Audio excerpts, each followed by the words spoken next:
And that's what I was thinking about when I watched Taylor Swift. It had me going back to Travis Kelce. That's real love right there. She it in the looked real. football. It looked real. Cause It she looked into real. him. Cause she into him. Yeah, I will say the whole Taylor Swift running around screaming, "We got Xavier Worthy." That's pretty cool. Now, I know in my house I can hype the Jets with our draft picks, but my family's not all excited. I like that Taylor Swift's bought in and talking about cover 2, cover 3, man. Like, that's kind of cool. I don't know. I'm impressed. I mean, this is a Taylor Swift news alert you don't want to miss. Check out everything that happened recently in this video. Kingdom premieres tonight. Obviously, we don't know Taylor Swift, but just from that little bit, she seems cool. She seems like a lot of fun, and they're really cute together. Stephen A., what was your reaction?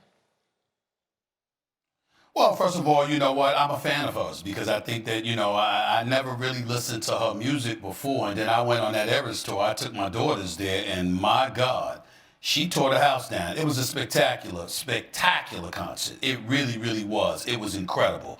And I got to give a lot of love and respect off of that. And listen, Jason Kelce, he's a teammate of ours here at ESPN. Really nice guy as far as I'm concerned. Swagoo, CC, y'all know him better than me. But always been a nice guy. But I've known Travis Kelce for years, my brother from another mother. I love that brother. And to see him just doing so many big things right now. It ain't just her. It's his New Heights podcast with Jason. It's some of the other opportunities that he's had available to him. I got a lot of love for that brother. He's a special dude. And he struggled, particularly last year, and especially in the AFC Championship game and the Super Bowl.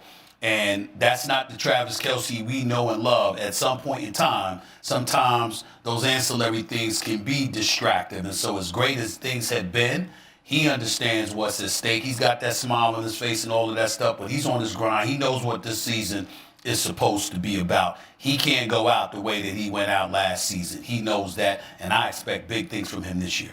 Stephen A., I hear you on all the Travis Kelce stuff, but I want to get back to Taylor Swift because that's the main story here.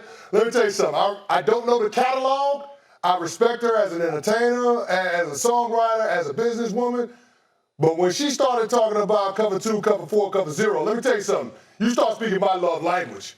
I mean, we were talking about that on my show on Sports for Life this morning. That's my love language. I mean, listen, if I come home and my wife talking about coverages and how that works in tandem with the pass rush, let me tell you something.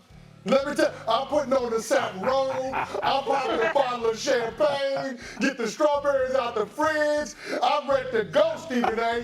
That is my love language. Travis Kelce got it one now. If she's willing to invest in learning the game of football when she's a billionaire, boy, I tell you, you're on to something. Yes.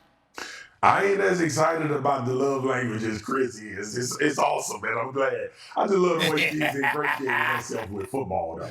Like the Taylor could be doing 100 million other things, right? She has the ability to fly all over the world, do stuff. She decided that she's not only gonna support her man, but she's gonna try to ingratiate herself in this game and become a part of the insanity that goes on around football. And I think she's learning now that this was a whole world that she wasn't attached to. And now she's found herself, unbeknownst to her even, that she's fallen to the NFL and football and what it does to people. That's the dopest part to me. Well, I'm going to tell you, she you know what, in a different kind of way, because Gabrielle Union Wade, that girl know her basketball. She knows her basketball. Make no mistake about it. Okay.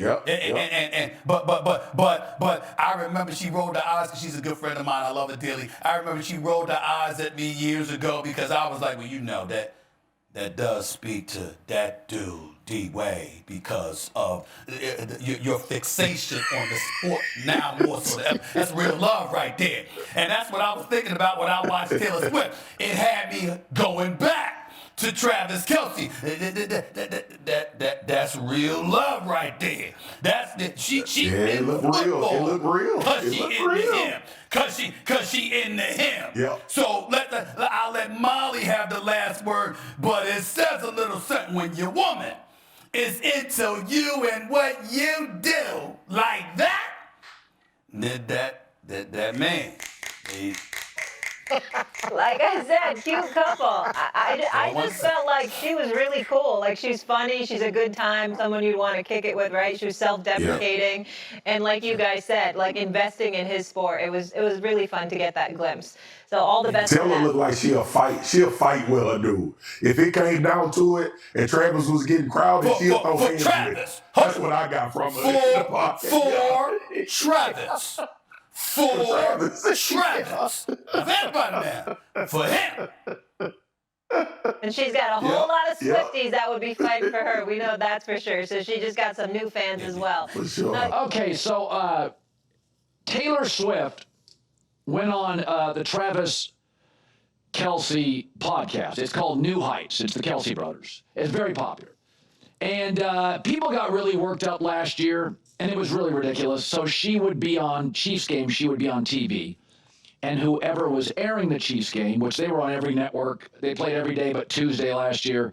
So people would get worked up over it, which I called them out because if you looked at the time she was on screen, it was like 34 seconds per game. I mean, networks would show her obviously as the world's biggest pop star, just like they would show, a Spice Girl married to David Beckham, if Beckham was playing. Derek Jeter didn't get married, but Derek Jeter, he had a very fruitful life as a Yankee.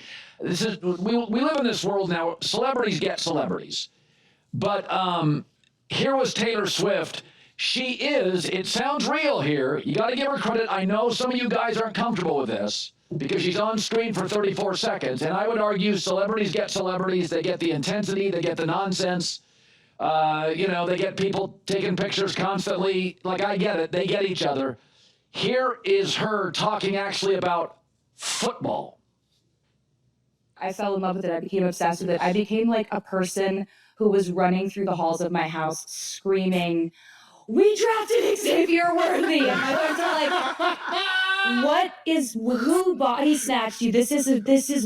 What do you mean? We're talking about cover 2, cover 4, cover 0, man, we're learning. Yes, and so it's okay. We're all going to be okay. She's going to be shown for 34 seconds. Travis Kelce's retiring after the year. But, I've heard this before. Well, they're using each other. Well, I would argue they get each other. That Travis Kelce is Saturday Night Live. He's on GQ magazine. He was already popular because he was so great in football. He's good looking. He's got a great personality. It's not like he hosted Saturday Night Live before Taylor Swift. I mean, he was a very popular guy. He was Mahomes' biggest ally on the offense. It's not like he wasn't big. But I will say I've been a little shocked at how myopic and rigid sports fans have been with this. David Beckham married a Spice Girl. Derek Jeter had celebrity girlfriends. Russell Wilson's married to a singer. Folks, it's hard for Taylor Swift, the world's biggest musical act. In fact, not only that, I read just 2 days ago on Apple Watch, she has pulled away from the rest of the industry. Who do you want her to date?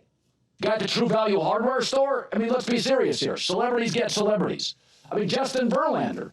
Didn't he marry Kate Upton, the supermodel?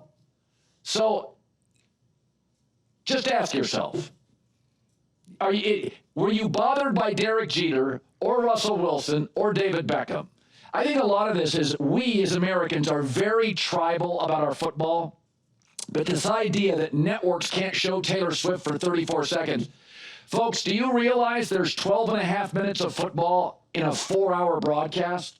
They're showing you a lot that is non-football. I've seen every male in Buffalo jump off their minivan onto a table in a pregame show. That you can cut back. I'm done seeing that. I'm done seeing cheesehead guy. That is a cliche I'm done with.